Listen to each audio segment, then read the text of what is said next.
So Johnny Somali just walked into a courtroom, lied straight to a judge's face, and somehow managed to make an already disastrous situation 10 times worse. And honestly, watching this guy completely implode in real time might be the most satisfying thing the internet has seen all year. Johnny's most recent court appearance happened on October 29th, and let me be clear, this wasn't just a loss. This was a full-blown obliteration. We're talking about someone who genuinely believed he could manipulate a Korean judge the same way he manipulates his live stream chat, and that's where things went completely off the rails. The hearing was supposed to feature testimony from 3 major individuals: Johnny himself, his roommate Hank, and Bong Bong, the Korean streamer he targeted with deepfakes. Except Bong Bong didn't show up. She was in Australia, living her life completely unbothered. She even told her viewers that her lawyer said she wasn't required to attend. Her exact attitude was basically, "I don't care. I'm not wasting my time on Johnny Somali." Imagine being so universally despised that even the person you wronged can't be bothered to show up for your trial. That's not just an L, that's a historic level of irrelevance. Still, court moved forward with what was available, and that's when Johnny completely sabotaged himself. According to legal observers and people present in the courtroom, Johnny's testimony was a perfect example of how to commit perjury while thinking you're being clever. He lied constantly, over and over again. Anytime a question cornered him, he defaulted to, "I don't know," or "I don't remember," even when it was painfully obvious he did. When questioned about distributing the deepfake videos on YouTube, he tried to deflect by saying police had already confirmed he didn't create them, as if that somehow mattered. In South Korea, distributing illegal content carries the same weight as making it. But Johnny kept clinging to the "I didn't make it" defense like it was some kind of get-out-of-jail card. Then he went even further and claimed that the victim herself distributed the deepfakes first, which is provably false. There is literal video footage of Johnny showing those deepfakes on his own stream, bragging about them, and humiliating Bong Bong in front of thousands of viewers. But sure, blame the victim. That's definitely a winning strategy, and it somehow gets worse. Johnny also claimed that Bong Bong leaked his address, but immediately followed that up by saying he doesn't even know his own address, meaning he couldn't confirm whether it was leaked at all. He contradicted himself within seconds, directly in front of a judge, as if no one would notice. Then came the baton incident. Johnny previously described that confrontation as the most terrifying day of his life, claiming he was assaulted, but when pressed for details in court, he suddenly couldn't remember who brought the baton or how the situation escalated. That's interesting, because video evidence clearly shows that Hank, Johnny's own roommate, was the one who brought it. So either Johnny's memory conveniently fails when it implicates his friend, or he's lying to protect him. Either way, the judge wasn't buying it. And then came the moment that sealed his fate. Johnny tried to introduce video evidence on the spot, mid-testimony, like he was pulling up a TikTok clip to prove a point. That's not how court works. At all. The judge repeatedly pointed out inconsistencies in his story, asked follow-up questions,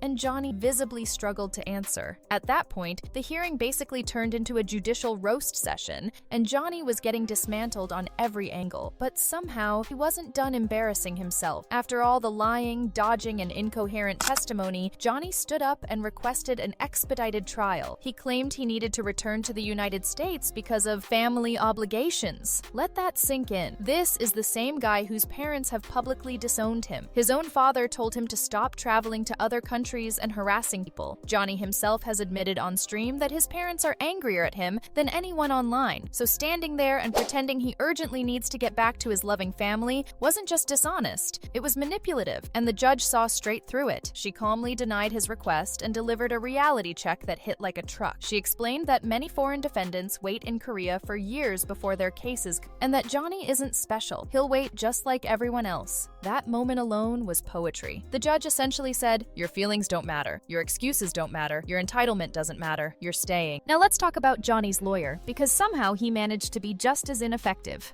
This man spent nearly half an hour arguing over a charge Johnny had already pleaded guilty to. He tried to downplay the Lotto World incident by saying the ride was only shut down for 10 to 15 minutes instead of 30. That argument is completely irrelevant. In Korea, obstruction of business doesn't depend on duration. If you disrupt operations at all, you're guilty. Whether it's 30 seconds or half an hour makes no difference. Johnny shut down a ride, caused security intervention, and made inappropriate comments in front of children. End of discussion. The judge dismissed that argument immediately. And here's where things shift from bad to catastrophic. Johnny lost every argument. His request for a speedy trial was denied. and the next court date was pushed all the way to February 11th, 2026.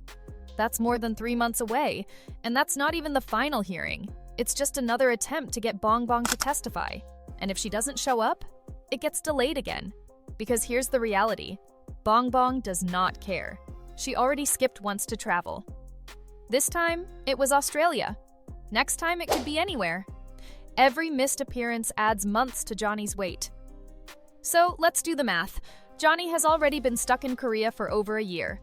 Add 3 more months just to reach February. Then there's closing arguments, potential additional testimony, and sentencing. Legal analysts are saying this case could easily drag into summer 2026 or even longer. That means Johnny could be trapped in Korea for 2 years minimum and still face prison time afterward. All because he refused to apologize, kept lying, and genuinely believed he was smarter than an entire legal system.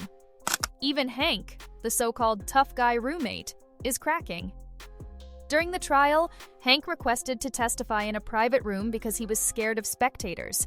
This is the same guy who talks tough online, brought a baton to a confrontation, and acts fearless on stream, but needed protection from people watching a courtroom proceeding. You honestly can't script this. These two thought they could bully and intimidate a Korean judge the same way they harass strangers on the street. Instead, they got completely humbled. And to top it off, when reporters tried to speak with Johnny after court, he didn't show remorse or reflection. He lashed out and insulted people's families. So where does that leave him? Johnny is stuck in Korea indefinitely. His maximum possible sentence remains 12 years. His minimum has been slightly reduced after settling one charge, but he's still facing serious prison time. And the Korean legal system has made one thing very clear. They're not rushing for him. They don't care about his excuses.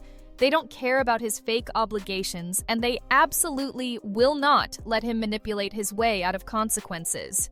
This is what happens when you spend months disrespecting people, harassing civilians, mocking an entire culture, and acting like laws don't apply to you. Eventually, reality catches up. And when it does, it doesn't tap you gently. It slams you into the ground and keeps you there. And honestly, he earned it. This isn't just justice. It's karma in its purest form. Watching someone who built their entire identity on chaos and disrespect finally face real consequences isn't just satisfying, it's beautiful. So yeah, Johnny Somali just learned that he's not leaving Korea anytime soon, and the judge made sure he understood that loud and clear. Welcome to accountability, Johnny. Hope you packed enough clothes. What do you think? Does he deserve to be stuck there for years? Drop your thoughts in the comments, and I'll see you in the next video.